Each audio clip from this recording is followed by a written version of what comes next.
para o sul do país para falar sobre a tragédia com a queda de um balão que deixou pelo menos 8 pessoas mortas. Imagens na tela, são imagens dramáticas. A Samar está pegando fogo, é o local onde caiu o balão em chamas. Lembra vocês, o balão tem uma estrutura acima, onde tem algumas tochas ali de fogo que fazem essa estrutura subir. E na parte de baixo tem um cesto, que carrega 20, 30 pessoas, dependendo do tamanho do balão. Isso despencou, daqui a pouco a gente ainda não sabe, mas a perícia vai analisar a que distância do solo esse balão começou a pegar fogo. Essas imagens são do local onde neste momento acontecem as buscas. Porque a última informação que eu tinha é de que algumas pessoas ainda estavam desaparecidas nessa região da mata. A gente tem o vídeo da queda do balão, o primeiro vídeo da queda do balão, que está agora repercutindo no mundo inteiro. Uma cena impressionante de cortar o coração, as pessoas, os parentes de baixo, desesperadas quando percebem que o balão começa a sair fumaça, esse fogo começa a destruir o tecido ali por cima e o cesto despenca de uma altura absurda. Quem viu essa imagem não acredita que tenha havido sobreviventes. Mas por um milagre, o Marcelo Chemali vai trazer essa atualização para a gente. Algumas pessoas conseguiram sobreviver, é isso, Marcelo? Exatamente, Darlison. Pelo menos 13 pessoas foram resgatadas com vida. As buscas seguem ainda lá na região da Praia Grande, o município do litoral sul catarinense. Mas dessa imagem que nós mostramos aí, Darlison, dá para a gente fazer um cálculo aproximado de em torno de 200 metros de altura, o momento em que o balão, o cesto, acaba caindo, perdendo uma altitude de forma muito brusca. Segundo a Polícia Civil lá de Santa Catarina, que já abriu inquérito para investigar as causas desse acidente, que até o momento deixou 8 pessoas mortas, Darlison, o piloto avisou que o equipamento estava com problemas, que começava ali a perder altitude de forma mais intensa. Quando ele se aproximou do solo, ainda numa área mais urbana, muitas pessoas pularam do balão, pularam do cesto, inclusive o piloto.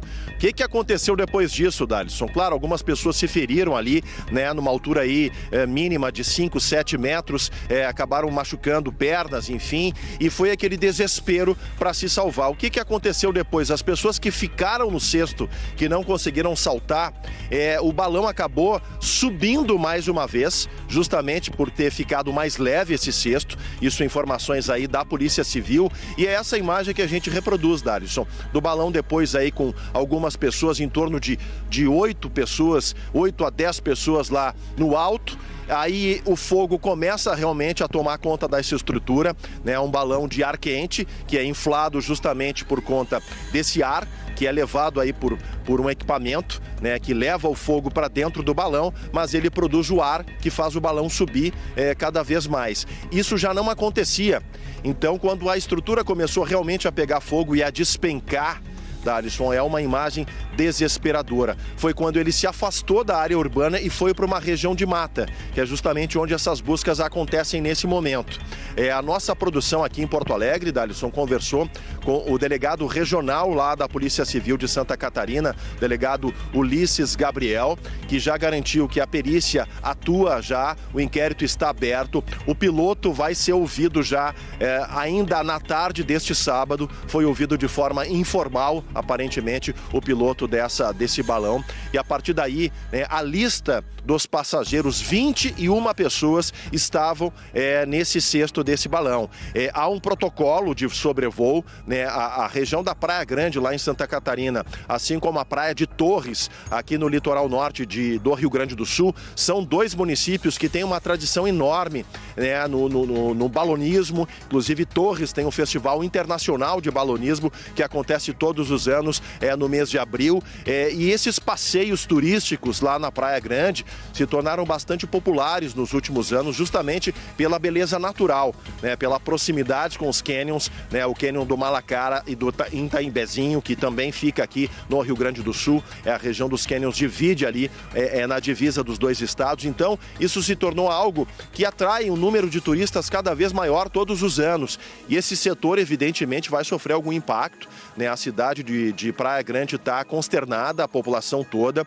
O governo de Santa Catarina também emitiu nota de pesar, está dando aí apoio ao máximo que se possibilita nesse momento. O governador aqui do Rio Grande do Sul, Darlison, Eduardo Leite, colocou todas as forças de segurança aqui do nosso estado à disposição do governo de Santa Catarina, do município da Praia Grande, mas o momento agora é de socorro às vítimas, atualizar o estado de saúde dessas pessoas que sim sobreviveram. Temos aí o número de 13 sobreviventes nesse momento, mas o inquérito precisa ser aberto. Saber se o balão estava em condições, se o vento era um vento adequado para fazer o sobrevoo hoje.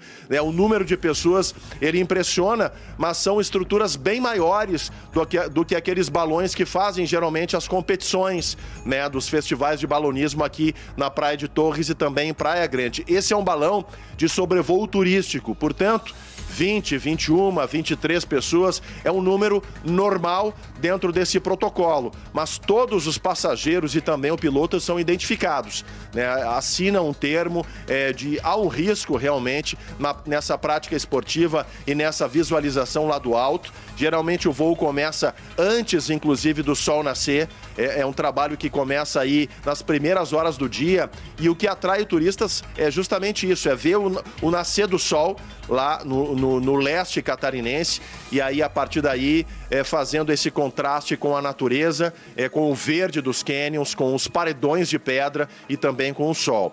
Muito triste essa situação que aconteceu por lá. É a segunda queda de balão que acontece em poucos dias aqui do nosso país, né? Então a gente segue monitorando junto com as autoridades lá, nossa produção e especialmente os colegas da SCC do SBT de Santa Catarina, que seguem em deslocamento para atualizar em loco o que está acontecendo aí por parte das equipes dos socorristas. A qualquer momento, a qualquer situação, a gente volta com mais informações sobre esse caso lá no litoral sul de Santa Catarina, Darlison. Recebo a informação de que a equipe já está chegando, está a poucos quilômetros, inclusive do local onde acontecem as buscas. O Palumbo, Marcelo falou sobre o inquérito policial que vai ser aberto. Claro que neste momento a prioridade é cuidar dos feridos, né, retirar os corpos, entregar para as famílias, realizar velório e enterro. Mas agora, em termos de inquérito policial, o que o delegado faz, quem é ouvido e quem é punido numa situação como essa? A Força Aérea Brasileira, através do CENIPA, que investiga esses crimes, esses acidentes que acontecem com aviões, balões, helicópteros, também vai atuar. Aliás, a responsabilidade deles é deles, inclusive. E o delegado também instaura um inquérito policial para ver se houve algum tipo de negligência, imperícia ou imprudência. E aí pode ser, sim, configurado um crime de homicídio culposo, Darcy. Mas isso depende das investigações para saber se houve ou não falha humana. Marcelo